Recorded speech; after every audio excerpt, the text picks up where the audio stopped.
zatvora, koji su bili vaši argumenti, hoćete se žaliti? Pa gledajte, mi sad neću iznositi argumente koje smo mi imali unutra 2 sata, smo se borili da uvjerimo sud da 38-40 svjedoka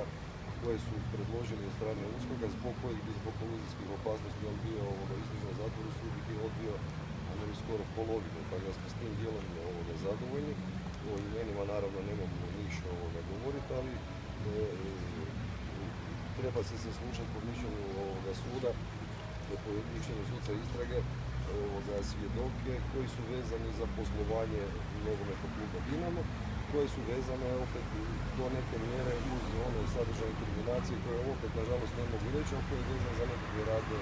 našeg branjenika Banovića. Možda za jednoga do neke mjere bi se čak i obrana mogla vidjeti i složiti da možda ima elemenata, to smo rekli sudu, a za ove ostale ćemo mi izjaviti žalbu. Danas na večer negdje oko, šta znam, kako to rješenje moglo biti gotovo napisano oko 6-7, mi ćemo ga preuzeti i odmah početi pisati žalbu, najkasnije od ponedjeljka ćemo